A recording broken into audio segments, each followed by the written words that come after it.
ಜೈ ಬುದ್ಧಾಯ, ಜೈ ಬಸವಣ್ಣ, ಜೈ ಭೀಮ್. ಆತ್ಮೀಯ ಗೊರಮಡಗು ಗ್ರಾಮಸ್ಥರು, ಸಹೋದರಿಯರೇ ಮತ್ತು ಸಹೋದರರೇ ಹಾಗೂ ಗ್ರಾಮದ ಎಲ್ಲ ಸಮುದಾಯದ ನನ್ನ ಬಂಧುಗಳೇ, ಏನು ಇಂದು ಡಾಕ್ಟರ್ ಬಾಬಾ ಸಾಹೇಬ್ ಅಂಬೇಡ್ಕರ್ ಅವರ 135ನೇ ಜನ್ಮ ದಿನೋತ್ಸವ ಬಹಳ ಶಿಸ್ತುಬದ್ಧವಾಗಿ ಮಾಡಿದಂತಹ ಘಟನೆಗಳು ನಾವು ಈಗಾಗಲೇ ನೋಡಿರ್ತೀವಿ.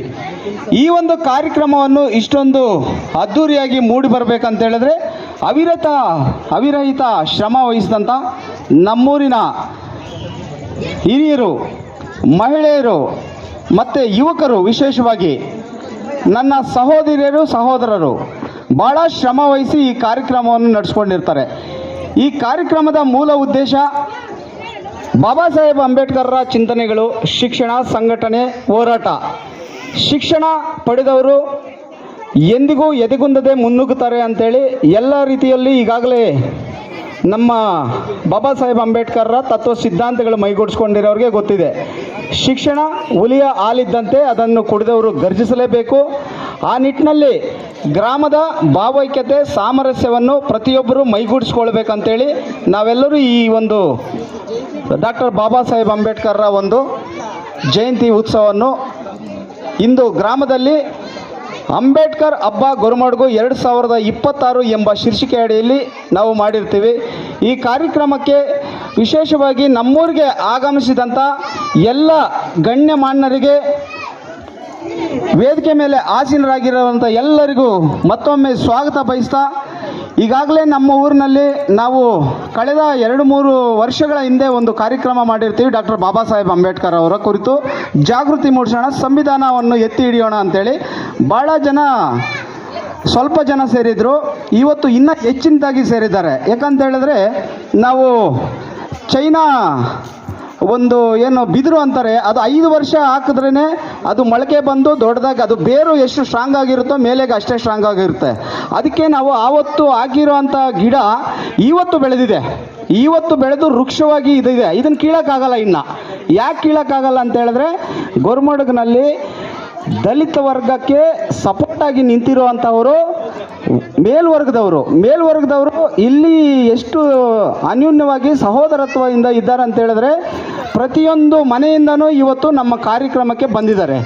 ಮೆರವಣಿಗೆಯಲ್ಲಿ ಕಲಾ ತಂಡಗಳ ಜೊತೆ ಹೆಣ್ಮಕ್ಳು, ವಿಶೇಷವಾಗಿ ನಾನು ಮೇಲ್ವರ್ಗ ಅನ್ನಲ್ಲ, ಅವರು ನಮ್ಮ ಸಹೋದರರು, ಸಹೋದರಿಯರು ಭಾಳ ಅಚ್ಚುಕಟ್ಟಾಗಿ ಮನೆಗಳ ಮುಂದೆ ಇವತ್ತು ಸಾರಿಸಿ ರಂಗೋಲಿ ಬಿಡಿಸಿ, ಬಾಬಾ ಸಾಹೇಬ್ ಅಂಬೇಡ್ಕರ್ ಅಂತ ಹೇಳಿದ್ರೆ ಬೇರೆ ದಲಿತ ಕಮ್ಯುನಿಟಿಗೆ ಅಲ್ಲ, ಇವರು ಭಾರತದ ಸಂವಿಧಾನ ಪಿತಾಮಹ.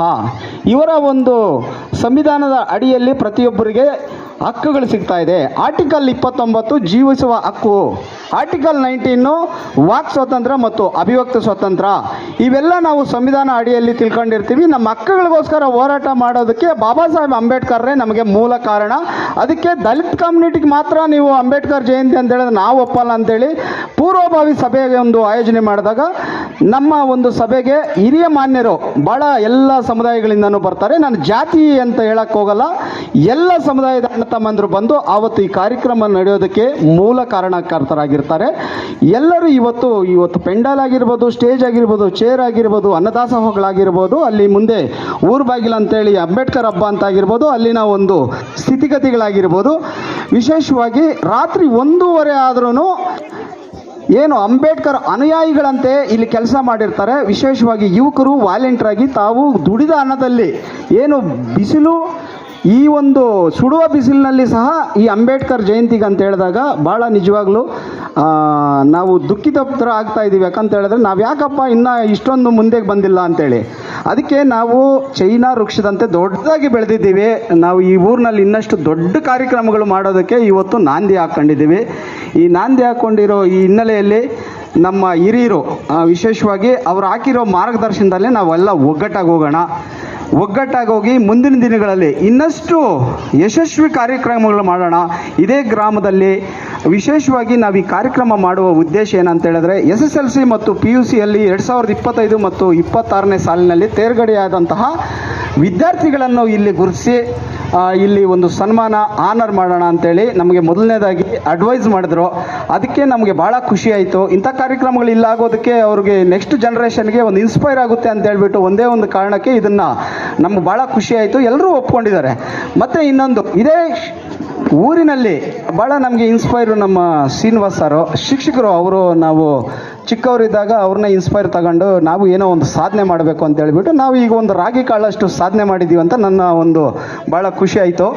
ಅದಕ್ಕೆ ಅಂಥವ್ರನ್ನೆಲ್ಲ ಇನ್ಸ್ಪೈರ್ ತಗೊಂಡು ಈಗ ಮುಂದಿನ ದಿನಗಳಲ್ಲಿ ಅವರಂತೆ ವಿದ್ಯಾವಂತರಾಗಬೇಕಂತೇಳಿ ವಿದ್ಯಾವಂತ ಏನು ಸರ್ಕಾರಿ ನೌಕರಿಯಲ್ಲಿರುವಂತಹ ಇವಾಗ ಸೀನಣ್ಣಾಗಿರ್ಬೋದು, ನಮ್ಮ ಸುಧಾ ಮೇಡಮ್ನಾಗಿರ್ಬೋದು, ನಮ್ಮ ಪೂಜಪ್ಪ ನಮ್ಮ ಜೊತೆಯಲ್ಲೇ ಹೋದಂತಹ ಬಡ ಕುಟುಂಬದಿಂದ ಬಂದು ಇವತ್ತು ಒಂದು ಪೊಲೀಸ್ ಇಲಾಖೆಯಲ್ಲಿ ಒಂದು ಪೇದೆ ಆಗಿದ್ದಾರೆ. ಮತ್ತು ಗಂಗೋತ್ರಿ ಅಂತ ಹೇಳಿಬಿಟ್ಟು ಆ ಮಗುನೂ ಸಹ ಒಂದು ಬಡ ಕುಟುಂಬದಲ್ಲಿದ್ರೂ ಇವತ್ತು ಹೈಕೋರ್ಟಲ್ಲಿ ಕ್ಲರ್ಕ್ ಆಗಿರ್ತಾರೆ. ಮತ್ತು ಲಕ್ಷ್ಮೀದೇವಿ ಭೂಲಕ್ಷ್ಮಿ ಅಂತ ಹೇಳಿಬಿಟ್ಟು ಇನ್ನೂ ಅದೇ ಹಾದಿಯಲ್ಲಿ ನಿಜವಾಗ್ಲೂ ಎಷ್ಟು ಜನ ಇದ್ದಾರೋ ನಾವು ಪಟ್ಟಿ ಬರ್ಕೊಂಡಿದ್ದೆ. ಅವ್ರನ್ನೆಲ್ಲ ಇಲ್ಲಿ ಹಿರಿಯರ ಒಂದು ಸನ್ಮಾನ ಸ್ವೀಕರಿಸಿ ಅವ್ರ ಕೈಯಲ್ಲಿ ಅವ್ರಿಗೆ ಒಂದು ಆನರ್ ಮಾಡಿಸೋಣ ಅಂತ ಹೇಳಿಬಿಟ್ಟು ನಮ್ಮದ ಒಂದು ಈ ಕಾರ್ಯಕ್ರಮದ ಉದ್ದೇಶ ಆಗಿತ್ತು. ಕಲಾ ತಂಡಗಳು ಈ ಕಾರ್ಯಕ್ರಮಕ್ಕೆ ಮೆರುಗು ತಂದಂತಹ ಎಲ್ಲರೂ ಹೆಸರು ಹೇಳದೆ ಅನ್ಯತಾ ಭಾವಿಸಬೇಡಿ. ಎಲ್ಲರೂ ನಮ್ಮ ಈ ಕಾರ್ಯಕ್ರಮಕ್ಕೆ ಸಹಕರಿಸಿದಿರಿ. ನಿಮಗೆಲ್ಲರಿಗೂ ನಾನು ಪಾದಾಭಿವಂದನೆಗಳನ್ನು ತಿಳಿಸ್ತಾ ಇದ್ದೀನಿ. ಮುಂದಿನ ದಿನಗಳಲ್ಲಿ ನಿಮ್ಮ ಸಹಕಾರ ಸಹಾಯ ಇದೇ ರೀತಿ ಇರಲಿ. ಈ ಇಷ್ಟೊಂದು ಕಾರ್ಯಕ್ರಮಕ್ಕೆ ನನಗೆ ಅವಕಾಶ ಮಾಡಿಕೊಟ್ಟಂತಹ ಎಲ್ಲರಿಗೂ ಮತ್ತೊಮ್ಮೆ ನಮಿಸುತ್ತಾ, ಈ ಕಾರ್ಯಕ್ರಮಕ್ಕೆ ವಿಶೇಷವಾಗಿ ಪೊಲೀಸ್ ಇಲಾಖೆಯವರು ಸೂಕ್ತ ಬಂದೋಬಸ್ತನ್ನು ಒದಗಿಸ್ಕೊಟ್ಟಿರ್ತಾರೆ. ವಿಶೇಷವಾಗಿ ಪತ್ರಿಕಾ ಮಾಧ್ಯಮ ಮಿತ್ರರು ಬಂದಿರ್ತಾರೆ. ವೇದಿಕೆ ಹಿಂದೆ ಇರೋರಿಗೆಲ್ಲ ಮತ್ತೊಮ್ಮೆ ನಮನಗಳನ್ನು ತಿಳಿಸುತ್ತಾ, ಜೈ ಭೀಮ್ ನಮನಗಳನ್ನು ತಿಳಿಸುತ್ತಾ, ಜೈ ಹಿಂದ್, ಜೈ ಕರ್ನಾಟಕ, ಜೈ ಭಾರತ್, ಬಲೋ ಭಾರತ್ ಮಾತಾ ಕಿ ಜೈ ಭೀಮ್. ಧನ್ಯವಾದಗಳು.